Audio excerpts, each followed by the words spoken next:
Hello, നിങ്ങൾക്കെല്ലാവർക്കും Shiny Xavier YouTube പേജിലേക്ക് ഒത്തിരി സ്നേഹത്തോടെ വീണ്ടും സ്വാഗതം. ഇന്ന് ഞാൻ തയ്യാറാക്കി കാണിക്കുന്നത് ഒരു മുട്ട റോസ്റ്റിൻ്റെ അരപ്പാണ് കേട്ടോ.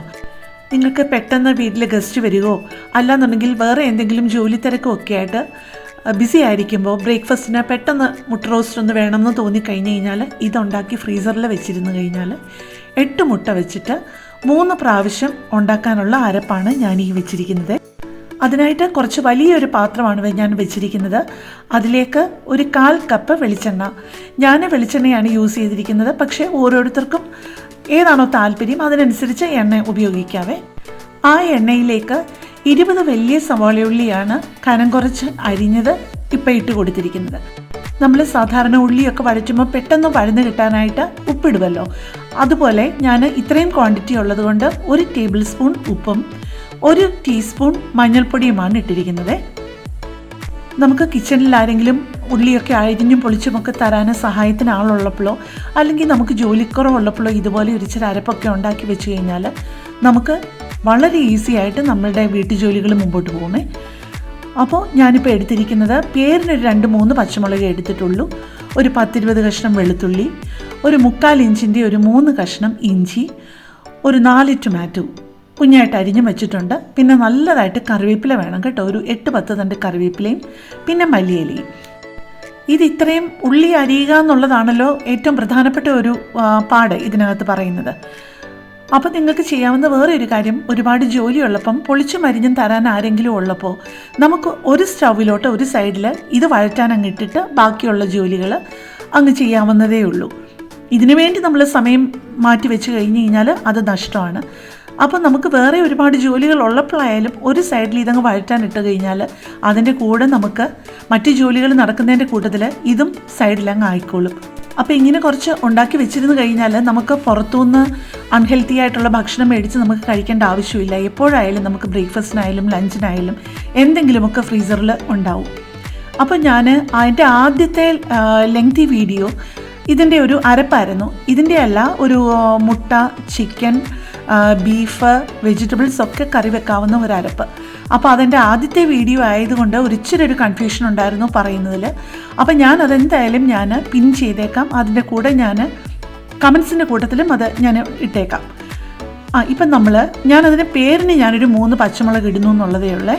എനിക്ക് ശരിക്കും മുളക് പൊടി മുന്നിൽ നിൽക്കുന്നത് തന്നെ ഇഷ്ടം. എന്നാലും ഒരു 3 പച്ചമുളകും ഇഞ്ചിയും വെളുത്തുള്ളിയും നന്നായിട്ട് ചതച്ചതും കൂടെ അതിലേക്ക് ഇടുക. ഉള്ളി ഒരുപാട് അങ്ങ് വഴലാനായിട്ട് വെയിറ്റ് ചെയ്യുമൊന്നും വേണ്ട. ഈ ഇഞ്ചിയും വെളുത്തുള്ളിയും ചതച്ചതിടാനായിട്ട് ഒന്ന് ഒതുങ്ങി കഴിയുമ്പോഴത്തേക്ക് തന്നെ നമുക്ക് ഈ ഇഞ്ചിയും വെളുത്തുള്ളിയും ഇടാവുന്നതേ ഉള്ളൂ കേട്ടോ. നമ്മൾ ഉള്ളിയിലേക്ക് പച്ചമുളക് ഇടുന്നതിന് മുൻപ് പറഞ്ഞുകൊണ്ടിരുന്ന കാര്യം ഞാനൊന്ന് കംപ്ലീറ്റ് ചെയ്യാമേ. ഇപ്പം ഞാൻ എൻ്റെ ഈ 3ാമത്തെ അരപ്പാണ് മുട്ട റോസ്റ്റിൻ്റെത്. ഇതിനു മുമ്പ് മീൻകറി കുറച്ച് കൂടുതലായിട്ട് ഉണ്ടാക്കി ഫ്രീസറിൽ ഇതുപോലെ വെക്കുന്നത് എങ്ങനെയാണെന്നും ബീഫും ചിക്കനും വെജിറ്റബിള്, ചീമച്ചക്ക, വെണ്ടയ്ക്ക അതെല്ലാം കൂടെ 6 കറികൾ ഉണ്ടാക്കാൻ പറ്റുന്ന ഒരു കറിക്കുള്ള അരപ്പും ഞാൻ ഉണ്ടാക്കിയിരുന്നു. പക്ഷേ അത് അധികം പേരങ്ങനെ കണ്ടിട്ടില്ല. അത് തന്നെയല്ല, എൻ്റെ ആദ്യത്തെ ലെങ്തി വീഡിയോ ആ അരപ്പിൻ്റെ ആയിരുന്നു, 6 കറികൾ ഉണ്ടാക്കാൻ പറ്റുന്ന അരപ്പിൻ്റെത്. അതുകൊണ്ട് തന്നെ ഇച്ചിരി ഒരു കൺഫ്യൂഷൻ ഉണ്ടായിരുന്നു. അതിനകത്ത് ഞാൻ ഒന്നുകൂടെ അത് നിങ്ങൾക്ക് ഇടണം എന്നുണ്ടെന്നുണ്ടെങ്കിൽ വേറെ ഒരു വീഡിയോ എടുത്ത് ഞാൻ ഒന്നുകൂടെ ഇടാമേ. ഇപ്പം ഞാനിനി ഇത് പറഞ്ഞിട്ട് ബാക്കി കാര്യങ്ങൾ പറയാം. ഇപ്പം നമ്മുടെ പൊടികളെല്ലാം കൂടി എടുത്തത് വെള്ളത്തിലൊന്ന് കുഴച്ച് നേരത്തെ വെക്കുക. എന്നിട്ട് അത് ഇതിലോട്ട് ഈ ഉള്ളി നന്നായിട്ട്, ഇപ്പം കണ്ടല്ലോ എന്തുമാത്രം ആ പാത്രം 1/4 ഭാഗം ഉണ്ടായിരുന്നു നമ്മുടെ ഉള്ളി.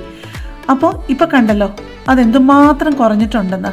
ഇത് കറക്റ്റ് ഒരു 3 പ്രാവശ്യം 8 മുട്ട വെച്ചിട്ടാണ് നിങ്ങൾ ഒരു കറി ഉണ്ടാക്കുന്നതെന്നുണ്ടെങ്കിൽ, മുട്ട റോസ്റ്റ് ഉണ്ടാക്കുന്നതെങ്കിൽ ഒരു 3 പ്രാവശ്യം ഉണ്ടാക്കാനുള്ളതുണ്ട്.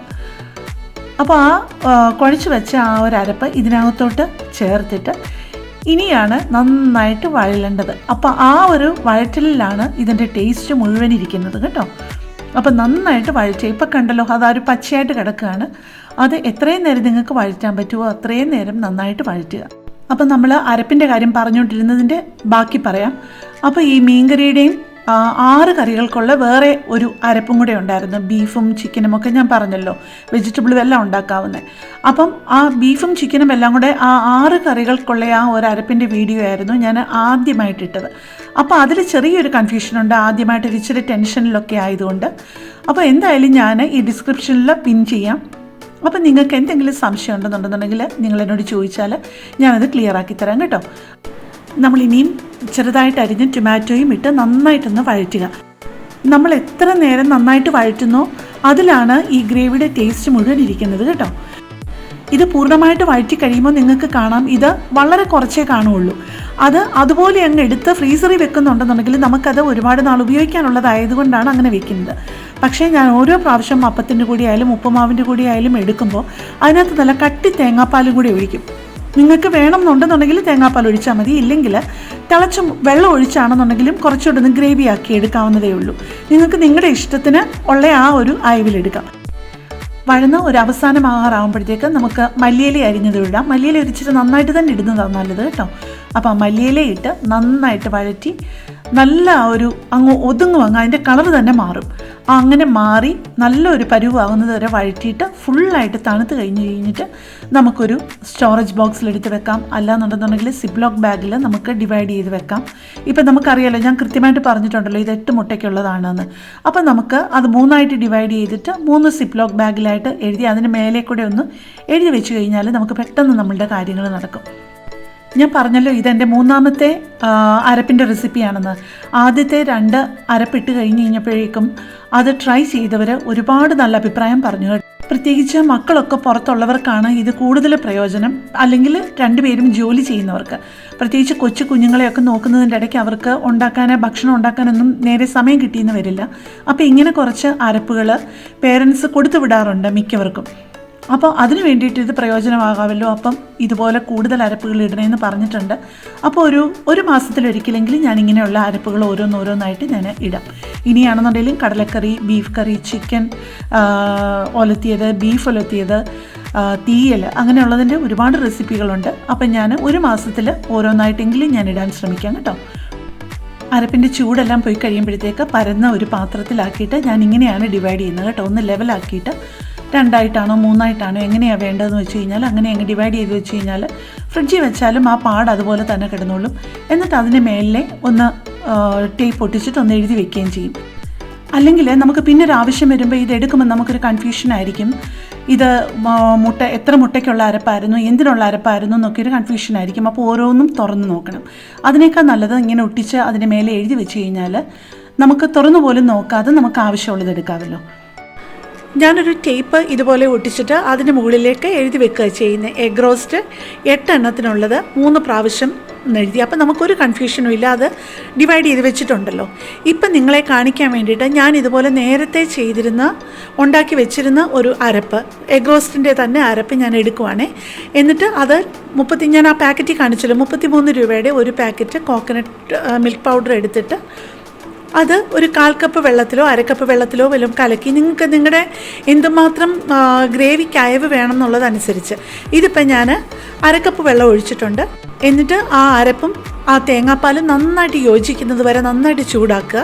അപ്പോൾ എനിക്ക് നമ്മളെടുക്കുന്ന ഒരു പരുവത്തിനായിട്ടില്ല എന്ന് എനിക്ക് തോന്നിയത് കൊണ്ട് 1 ടേബിൾ സ്പൂൺ കോക്കനട്ട് മിൽക്ക് പൗഡറും കൂടെ എടുത്തിട്ട് വീണ്ടും ഒരു ഇച്ചിരി വെള്ളത്തിൽ 1-2 ടേബിൾ സ്പൂൺ വെള്ളത്തിൽ ഒന്നുകൂടെ ഒന്ന് മിക്സ് ചെയ്ത് അത് കഴിഞ്ഞ് കഴിഞ്ഞപ്പോഴാണ് എനിക്ക് എൻ്റെ സാധാരണ വീട്ടിലെടുക്കുന്ന ആ ഒരു പരുവായത്. അതിലോട്ട് തൽക്കാലം ഞാൻ എൻ്റെ ആവശ്യത്തിന് 3 മുട്ട മാത്രമേ എടുക്കുന്നുള്ളൂ കേട്ടോ. ശരിക്കും ഇതൊരു 6 മുട്ടയ്ക്കുള്ള ആ ഒരു പരുവത്തിനുള്ള ഗ്രേവിയുണ്ട്. ഞാൻ നിങ്ങളോട് നേരത്തെ പറഞ്ഞതുപോലെ ഇത് തേങ്ങാപ്പാലിൻ്റെ പൊടിയോ തേങ്ങാപ്പാലോ ഒന്നും ചേർക്കണമെന്ന് യാതൊരു നിർബന്ധമുള്ള കാര്യമല്ല കേട്ടോ. നിങ്ങൾക്ക് ഇഷ്ടമുണ്ടെങ്കിൽ മാത്രം ചേർത്താൽ മതി.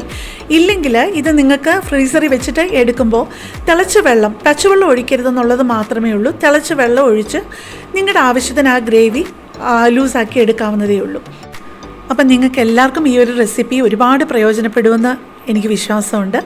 എല്ലാവരും ഒന്ന് പരീക്ഷിച്ച് നോക്കണം കേട്ടോ. ഒരു പ്രാവശ്യമെങ്കിലും നിങ്ങൾ ഈ തേങ്ങാപ്പാൽ ഉപയോഗിച്ചുള്ള ആ ഒരു ഗ്രേവിയും കൂടി ഒന്ന് ട്രൈ ചെയ്യണേ. അപ്പോൾ നിങ്ങൾക്ക് ഇത് പ്രയോജനപ്പെടുന്നു എന്ന് തോന്നുന്നുണ്ടെന്നുണ്ടെങ്കിൽ എൻ്റെ ചാനലൊന്ന് സബ്സ്ക്രൈബ് ചെയ്ത് സപ്പോർട്ട് ചെയ്യണേ. അപ്പോൾ വേറെ ഒരു വീഡിയോയുമായിട്ട് നമുക്ക് നാളെ കാണാം.